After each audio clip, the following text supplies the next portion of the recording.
আসসালামু আলাইকুম। আজ আমি আপনাদের সঙ্গে শেয়ার করব তালকদম রেসিপি। আজকের এই পিঠাটা বানানো যতটা সহজ, খেতে কিন্তু অসম্ভব মজা। তাহলে ভিডিওটি শুরু থেকে শেষ পর্যন্ত দেখতে থাকুন।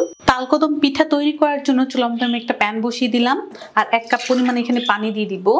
সাথে দিয়ে দিব 1 চা চামচ পরিমাণ লবণ, দিয়ে দিচ্ছি 1/2 কাপ পরিমাণ তালের পিউরি। তালের পিউরিটা এই পানির সাথে মিশিয়ে নিব আর পানিটা বলক আসা পর্যন্ত অপেক্ষা করছি।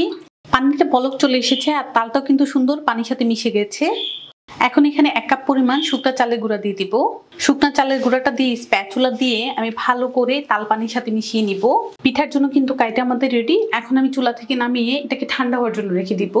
তালকদম পিঠার পুর তৈরির জন্য চুলার মধ্যে আমি একটা ফ্রাই প্যান বসিয়ে দিলাম আর এখানে 1.5 কাপ পরিমাণ ফ্রেশ নারকেল কুচি নিলাম। সাথে দিয়ে দিব 1 কাপ পরিমাণ খেজুরের গুড়। আচ্ছা, খেজুরের গুড়টা যদি কারো কাছে না থাকে আপনারা কিন্তু চিনি দিয়েও এই কাজটা করে নিতে পারেন। তারপর দিয়ে দিচ্ছি 2টা ছোট এলাচ আর এলাচের মুখটাকে ফাটিয়ে দিলাম।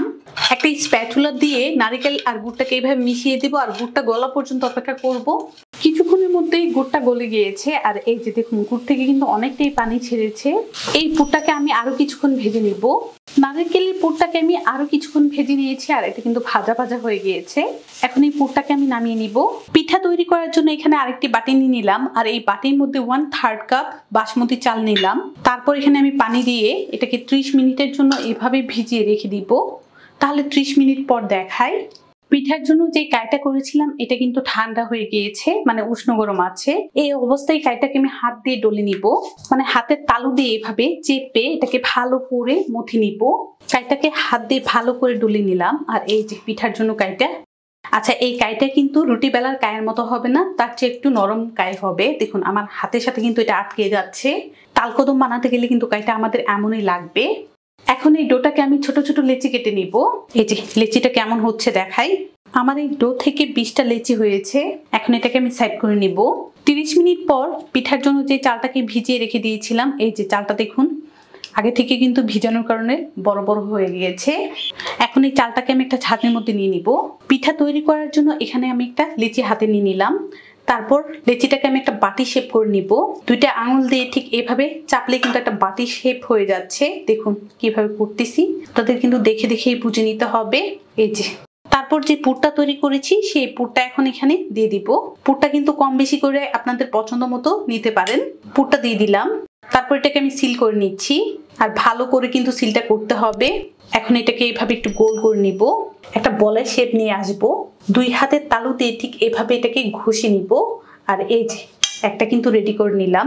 তো এইভাবে আমি সবগুলো রেডি করে নিচ্ছি। পিঠাগুলো আমি বানিয়ে নিয়েছি আর যে বাসমতি চালগুলো নিয়েছিলাম এটা একটা বাটির মধ্যে নিয়ে নিলাম। এখন একটা পিঠা এই চালের মধ্যে নিয়ে ভালো করে চালটাকে পিঠার গায়ের সাথে এইভাবে লাগিয়ে নিব। এই যে লাগিয়ে নিলাম। পিঠাগুলো স্টিম করার জন্য এখানে একটা আমি ঝাঁঝনি নিয়ে নিলাম আর এই ঝাঁঝনির মধ্যে অল্প করে তেল দিয়ে হাতের সাহায্যে ঝাঁঝনির মধ্যে ঠিক এভাবে আমি মাখিয়ে নিব। একে একে বাসমতি চালের মধ্যে যে পিঠাগুলো আমি গুঁড়ে রেখে দিয়েছিলাম এই পিঠাগুলো এখন এই ঝাঁঝনির মধ্যে রেখে দিব। একটু ফাঁকা ফাঁকা করে কিন্তু রাখতে হবে। সবগুলো বল আমি ঝাঁঝনির মধ্যে রেখে দিলাম। পিঠাগুলো স্টিম করার জন্য চুলার মধ্যে আমি একটা প্যান বসিয়ে পানি দিয়েছিলাম আর এই যে পানিটা কিন্তু বলক চলে এসেছে। এখন আমি ঝাঁঝনিটা এখানে বসিয়ে দিব। বসিয়ে দিলাম। একটা ঢাকনা দিয়ে ঢেকে 10 থেকে 15 মিনিট অপেক্ষা করছি। ঢাকনা দিয়ে ঢেকে 15 মিনিট অপেক্ষা করেছি আর ঢাকনাটা উঠিয়ে নিব।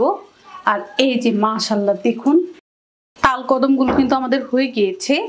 এখন এই তালকদমগুলো আমি চুলা থেকে নামিয়ে নিব। গরমেই আমি তালকদমগুলো পরিবেশন করে নিচ্ছি আর দেখতে কতটা সুন্দর হয়েছে দেখুন। আমি আপনাদের সঙ্গে একটা ভেঙে শেয়ার করছি কতটা পারফেক্ট হয়েছে। আর তালকদমগুলো কেমন হয়েছে অবশ্যই কিন্তু কমেন্টের মাধ্যমে জানাবেন।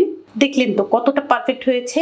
আমি আশা করছি আমার এই রেসিপিটি ভালো লেগেছে। ভালো লাগলে অবশ্যই একটা লাইক দিবেন, চ্যানেলটাকে সাবস্ক্রাইব করবেন। সবাই ভালো থাকবেন, সুস্থ থাকবেন, আমার জন্য দোয়া করবেন। আল্লাহ হাফেজ।